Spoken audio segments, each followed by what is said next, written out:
Hey, what is going on, everybody? Today is a Friday, so I hope you're having a good start to your weekend. I am doing a different kind of video today. I'm not actually doing the build project yet because I can't. I didn't go get anything to build it with. So instead today I did a treasure hunt, and I'll explain more here as the video goes on here. But I don't want to waste too much of your time talking. I'd rather really get into it and show you. But I just want to kind of go quickly into what I'm talking about. There are local stores here, like antique stores and stuff like that, and I've done those videos in the past where I'll go treasure hunting in an antique store. You can find, costume jewelry that ends up having, gold and silver, and I do have videos in my past finding gold in a costume jewelry bag or something like that. So you can do that, or you can just go to your local coin store and just buy stuff there, which I do on a regular basis. And obviously that's how I make mystery coin grab bags and stuff for you guys. But you can treasure hunt on Facebook Marketplace. You can treasure hunt on Craigslist. You can treasure hunt on yard sales. And the thing I've done more lately is, obviously because I don't have a lot of time, is Facebook Marketplace. If somebody is wanting to sell an old jewelry box or some jewelry, or they inherited something in a coin collection and they want to sell it or something like that. And I do look. Obviously, I don't have a ton of extra money or time to go really get carried away with it. But if I find something local that's reasonable, I'll check it out. And that's what we did here today. Now, when I first got into precious metals, I was a little kid, and my dad had a 1916 Denver Mint Mercury dime. And he let me take it to school, and somebody got an extra milk that day. Anyway, that's how I lost a $600 Mercury dime. I took it to school and forgot that it was in my pocket, and I magically had just enough to get another 35-cent milk because I had a quarter and a dime. That, I've still not been able to replace that. So if you got a cheap Mercury 1916 Denver Mint that doesn't exist, not cheap anyway, you can send it to me now. Seriously though, so I've had a passion for coins and precious metals for a very long time. I always believed them to be the actual money. I think silver and gold are real money. Obviously you can't take them to the store and buy a Coke with them, but they have value, and good value. So I've got a love for them. And when I came back from the army over in Afghanistan, I had a little bit of money in my pocket, and I didn't want to go back to my real job or anything like that, or get a real job yet. So what I did was I would get on like Craigslist and Facebook, not back then it wasn't really Facebook, but there was like yard sale sites on Facebook and stuff. So it wasn't really Marketplace back then, but I would get on these sites and I would just scour them looking for like wanting to sell my wedding ring or something. I don't know, just like random ads, and find stuff and coin collections for sale. And I would go to yard sales like every single day, like just go. And you can literally find treasure like out there.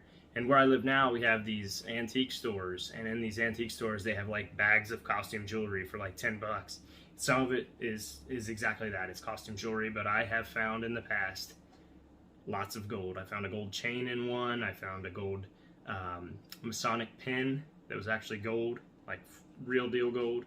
It was like a certain level. I don't know anything about Masonic, but I found a real deal gold pin, and I ended up selling that to my local coin store, and I'm sure they sold it as what it was instead of just gold, because that's a collectible thing, and some people it means a lot more to than others, etc. I found gold crosses. I found all kinds of stuff in costume jewelry. So that was one of my favorite things to do. It was super relatively inexpensive, like $10 for a big bag.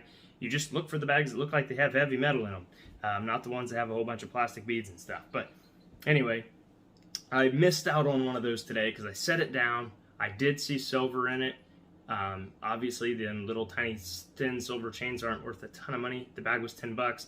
I seen a couple of them in there. It was probably worth it to buy it. But I set it down, and literally by the time I went back over there, I could not find it. So I think somebody else got it. But I did hit up a couple Marketplace ads this week, and I am going to flip the camera around and show you what I got, and do less just talking about it, and we'll get into it. So if you are into this kind of thing or something you might be into, this is a video on what to do, what not to do, and how to prepare yourself for these kind of things. So several things to look out for, obviously, and always be careful when you're meeting people for the first time. You know, always be cautious.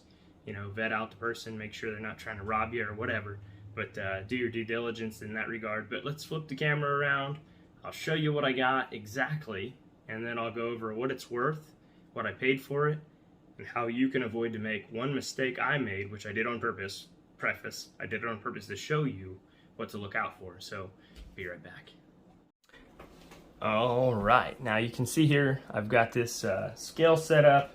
I've got the jewelry in front of you. One of these things is not like the other, and I'll get into that. But what I purchased this yesterday and today, more or less, was a 14 karat diamond wedding band. It's got 15 stones in it, 15 diamonds, tiny diamonds. So that's something I'll talk about. A 925 fancy bracelet. I don't know what else to call it. Just a fancy bracelet. A heavy Figueroa chain, and then a lighter chain. And I'll go ahead and tell you right now, I have, I think, $85 in all of this. And that's gonna sound like not that much, but if all of this was fake, that's a waste of $85, right? So this is not necessarily a risk-reward thing, but you just got to educate yourself and know what you're looking for. So let's start off with this guy here. So this is a little fancy thing. Obviously, it's silver. It's marked 925 and everything there. It doesn't have diamonds in it. It's just like the way... I guess it does have a few little diamonds in it. I didn't even realize it had real ones, but it's mostly just stamped the way that they work the metal to make it look like it has diamonds, and it's a pretty fancy little thing. And this one, I have it wrote down as 14.12 grams. Oh, duh. And this is actually a pretty expensive, I think I paid $50 for the scale. And yeah, it's pretty good.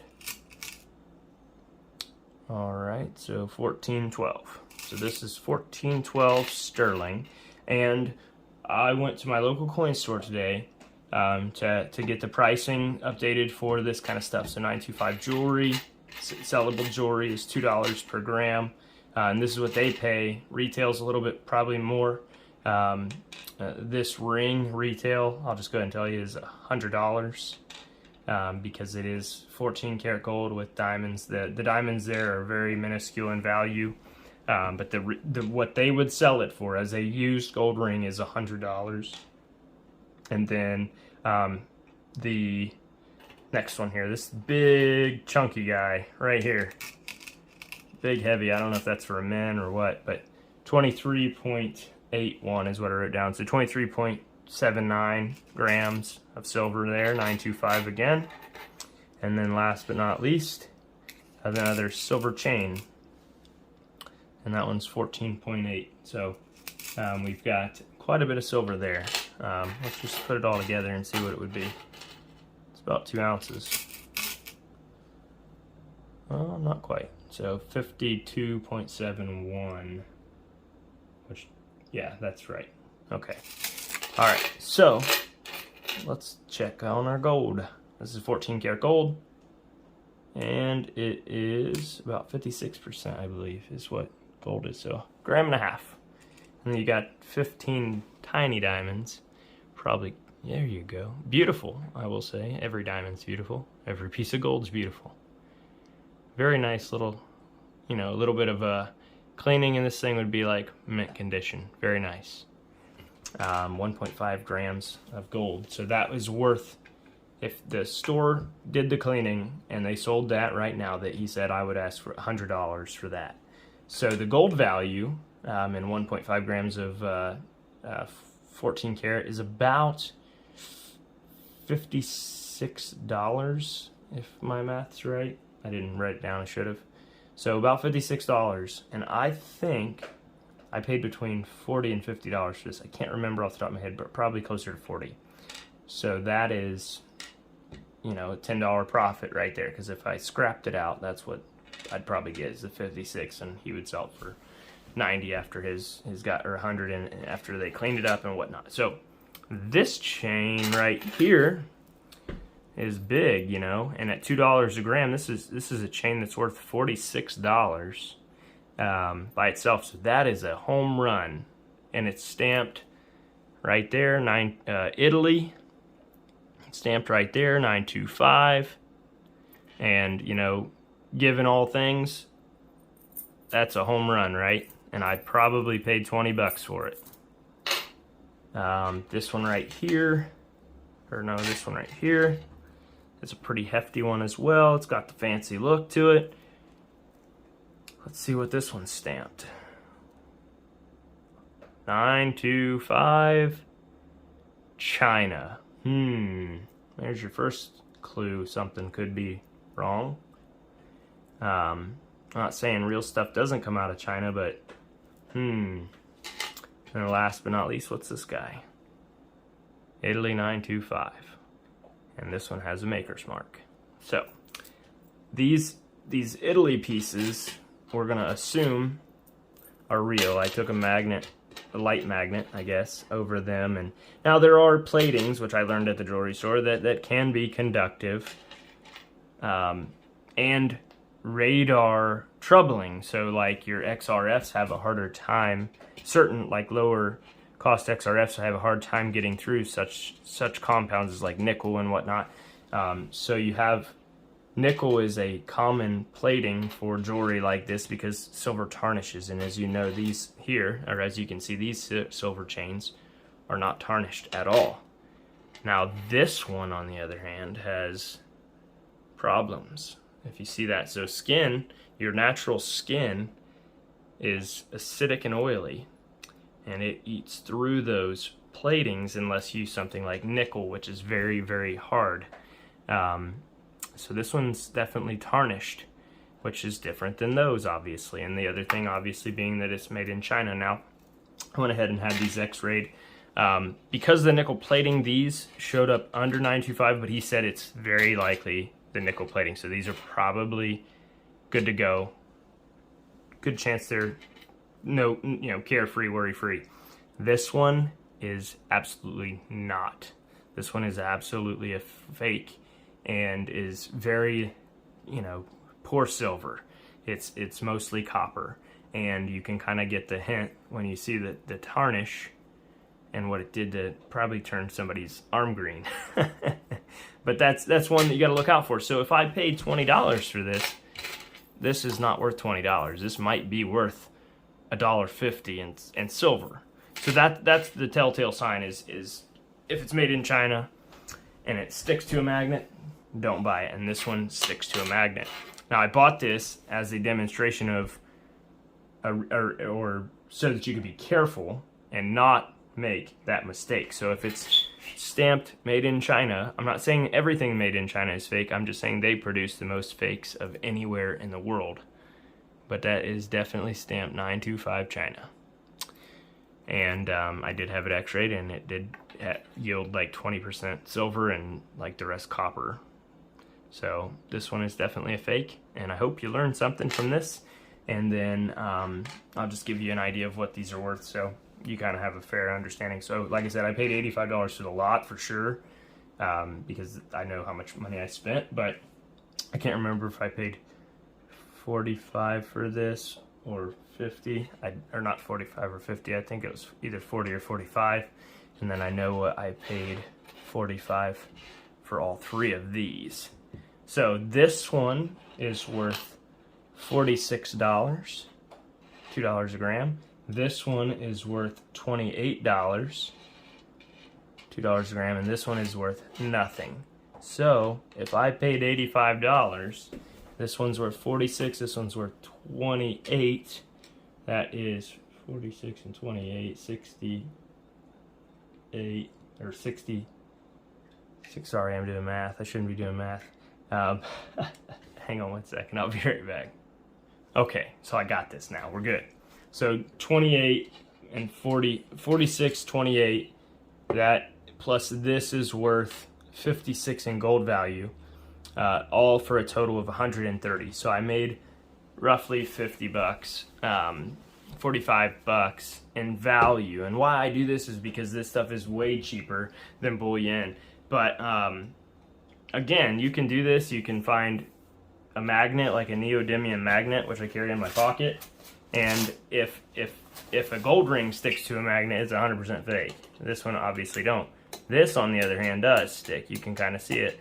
These have a plating on them, which they're not really sticking. That's me hitting them, but you can tell this one picks up. So that's a good telltale sign that this one is fake. And again, I bought this knowing it was fake, and I even told the lady it's probably fake, but I'm buying it for this video. So I hope you guys enjoyed this. I hope you learned something. I hope it wasn't super dry and boring, but it's something that I really have enjoyed. So I'm gonna flip you back around and close this thing out because it's super long. All right, so I hope you enjoyed this quick little long video. It's something I really enjoy. Obviously, I love metal.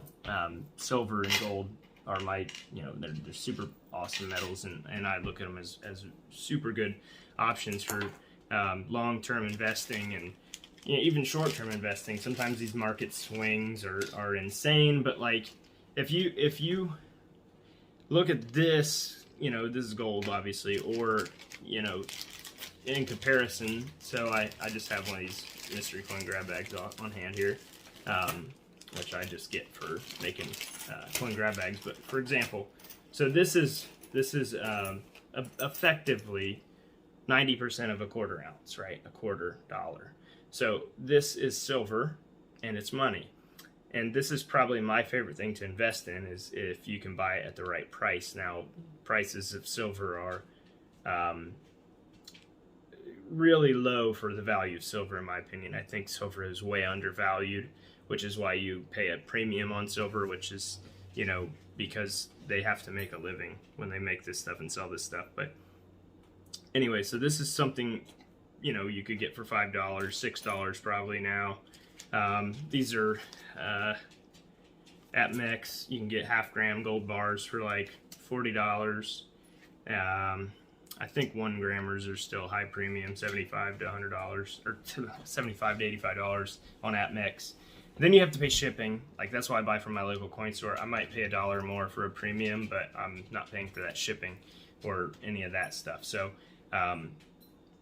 take that in mind. So you can go out, you can get this for what you want to pay for it, or you can go, and I'm not suggesting not to go to your local coin store, because my local coin store is the best one out there. I love them.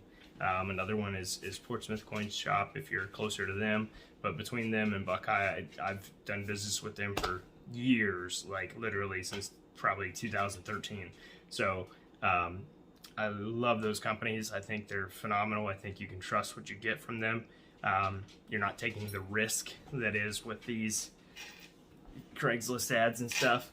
But if you know what you're doing with that, you can definitely put away some metal for a lot less than buying off of APMEX or anything like that. So again, this was just kind of a fun video that I've been wanting to do, but haven't had time, haven't been able to find any good deals, and I definitely was glad that I got to do it today, because I've been sort of kind of stuck in the house, not able to do anything, because I'm kind of like still healing up and whatnot, and I've been bored, and this is something I could do without like making things worse. So anyway, I've been rambling as I always do. Hope you have a wonderful weekend. Gold luck, God bless, and I'll see you all in the next one.